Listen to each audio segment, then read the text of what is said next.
Jack Roberto update ng TikTok live. Parang padala ang bulak na kay Kylie. Okay lang yan. Kylie. Padilla.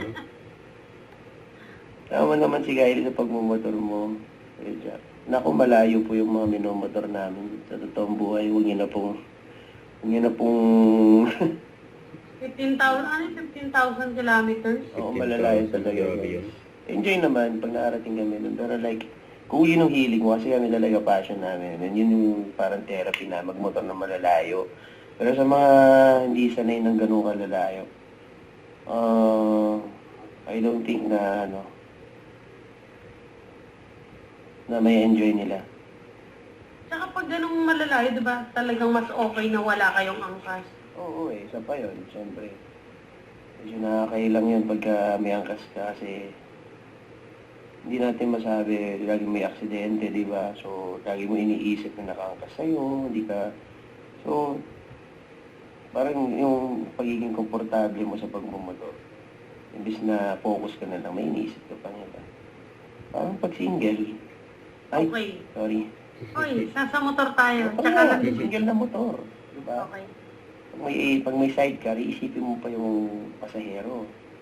Hindi kagaya pag single lang yung motor mo, wala kayo bang iniisip kundi yung goals mo na makarating doon sa pupuntahan. Wala kayo iniisip kundi yung magpapasaya sa'yo. Pag nakarating ka na sa pupuntahan mo, Okay. di ba? Ano daw plano mo ngayong Valentine's Day? Yun. Eh, Valentine's Day, same. Ano ba? Well, tamad lumabas kasi ang daming tao. Yun nga rin sabi ko sa kanya, hindi ka sumasabay talaga, di ba, pag Valentine's? Bukod doon, ano ba? Workout lang. Hindi siya matatempa akong cheat meal eh. Pagka kumain ako sa labas, medyo dadagdag pa sa calories yun. Nag-ahabol nga tayo ngayon. Kaya naman yung niluluto kong chicken breast. Sa mga nagtatanong, ba't po tayo nag-gain ng weight ngayon? Bali, preparation ko po sa character ko yun sa magpakailanman. Ay, hindi ba?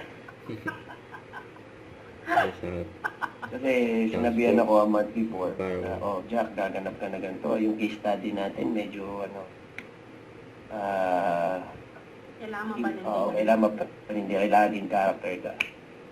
May gain din yung yung character, yung tawag dito. Sa buhay natin, masaya na lang. So lahat yan may kinalaman. Pati pagpapahaba natin ng buhok, pagpapaitim natin, pagpapabuti. May yun sa character, may kinalaman yun sa character. Diba? Kaya nga tayo may nutritionist na si Donna. Super, okay. Wow. Dating ko na lang kayo pagka-taping. Yun, Abangan.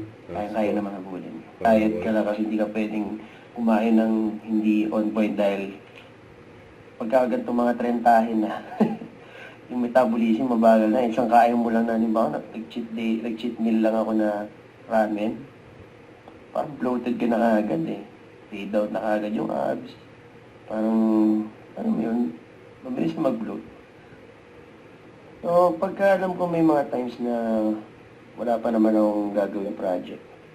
Or usually sa amin, syempre may rotation, di ba? Kumbaga, hindi lang naman kami artista ng GMA, umiikot yan. So, dun sa during rest, parang tao rin naman kami. Bigyan niyo naman kami ng moment na enjoy naman yung food, yung travel, yung rest.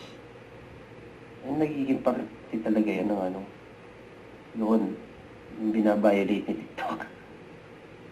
Sasagot ko naman. Diba? Sabi dito, may nag-comment, libre daw ba yung travel after ng show? Travel? Hindi. Kaya ka nga nagtatrabaho para may pan-travel ka, tsaka, diba? Yun. Don't forget, subscribe, click the notification bell for more activities with Twitch Action Live. Stay tuned for more videos. See ya.